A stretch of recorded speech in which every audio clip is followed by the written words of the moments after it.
Belakangan ini marak terjadi kecelakaan yang disebabkan oleh komponen kendaraan listrik. Dampak dari kejadian tersebut juga nggak main-main ya. Beberapa kejadian terjadi di luar Indonesia.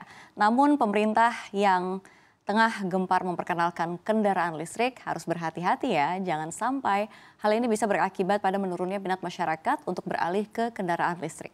Selengkapnya dalam EV, Safety, dan Tragedi. Kita lihat slide yang pertama.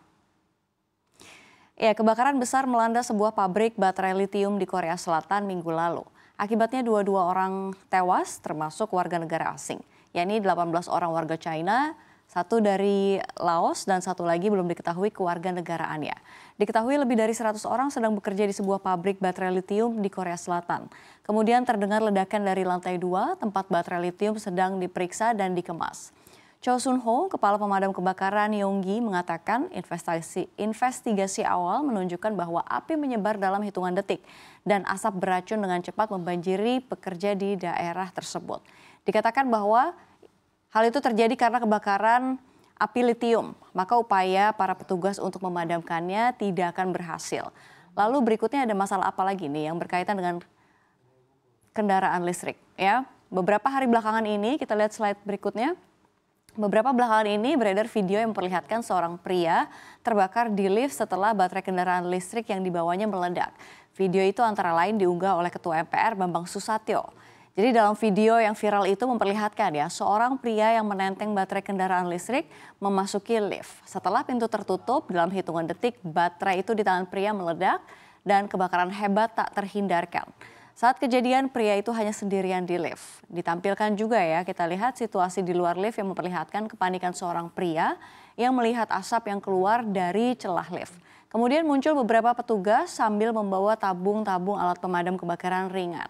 Setelah pintu lift berhasil dibuka, pria membawa baterai berhasil dikeluarkan dari dalam lift. Tapi dalam kondisi tergeletak dan tak sadarkan diri dan juga luka bakar parah. Berdasarkan penelusuran, peristiwa itu terjadi pada tahun 2021 di China. Sama seperti di Indonesia, video itu rupanya juga baru viral di China belakangan ini. Mengutip media China, Guangming Daily, pria yang terbakar akibat ledakan baterai itu kemudian dilarikan ke rumah sakit. Dia menderita luka bakar 90%. Kurang dari sebulan setelah peristiwa itu, korban meninggal dunia karena infark miokard akut.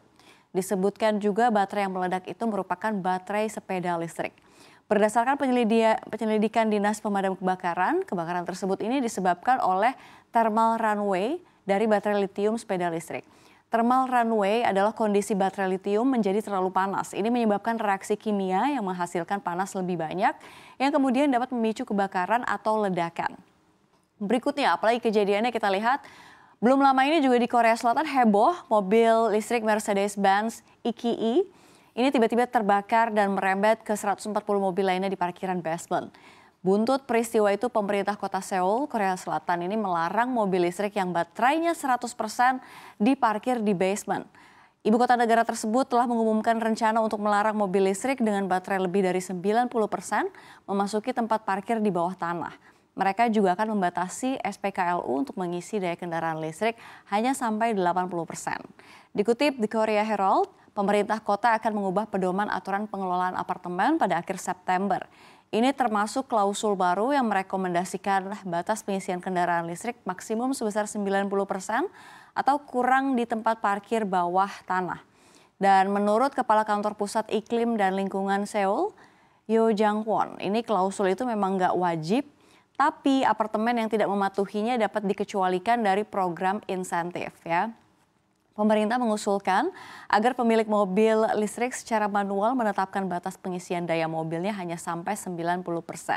Pihak berwenang ini akan meminta produsen mobil listrik untuk meningkatkan margin antara kapasitas kotor dan kapasitas baterai yang dapat digunakan kendaraan listrik mereka. Saat ini baterai mobil listrik biasanya memiliki margin 3 hingga 5%, namun diminta untuk ditingkatkan lagi menjadi 10%. Ya, mulai bulan depan pemerintah Seoul juga akan memberlakukan batasan pengisian daya pada SPKLU fast charging. Mobil listrik hanya bisa dicas sampai 80%. Batasan ini nantinya akan diperluas lagi ke pengisian daya yang dioperasikan secara pribadi yang dipasang di seluruh Seoul. Jadi dengan kejadian ini berbagai aturan mulai diterapkan ya. Kita lihat slide berikutnya lebih jelasnya lagi tentang aturan-aturan yang dibuka oleh pemerintah Korea Selatan. Jadi Korea Selatan ini mewajibkan produsen mobil listrik untuk mengungkapkan nih siapa pemasok baterai listrik mereka dan memperkenalkan skema sertifikasi baterai baru imbas dari kasus kebakaran EV di negara tersebut baru-baru ini. Pemerintah Korea Selatan dan juga Partai Kekuatan Rakyat mengungkapkan ya bahwa mereka akan memperkenalkan program sertifikasi baterai baru tersebut pada Oktober mendatang lebih cepat dari agenda awal Februari 2025. Hal ini akan mengharuskan produsen untuk mendapatkan persetujuan dari Kementerian Pertanahan, Infrastruktur dan Transportasi setempat untuk mengkonfirmasi lagi bahwa produk mereka telah memenuhi standar keselamatan lokal. Sebelumnya hal ini hanya bersifat sukarela, produsen juga harus mengidentifikasi dari mana baterai mereka berasal. Langkah-langkah lebih lanjut sedang diambil untuk membuat mobil listrik lebih aman dan jumlah pengisi daya pintar yang mencegah mobil listrik dari panas berlebih ini akan diperluas lagi hingga 90.000 unit pada akhir 2024. Area parkir bawah tanah juga perlu dipasang sistem penyiram pipa basah yang baru. Ya. Untuk memastikan keamanan, keselamatan, dan kualitas kendaraan listrik, maka standarisasi ini menjadi sangat penting ya pemirsa. Kita harapkan ini menjadi perhatian pemerintah sebagai pembuat regulasi standar keamanan kendaraan listrik yang tentunya ini juga diharapkan menjadi fokus para produsen agar terhindar dari gagal produksi di tangan konsumen.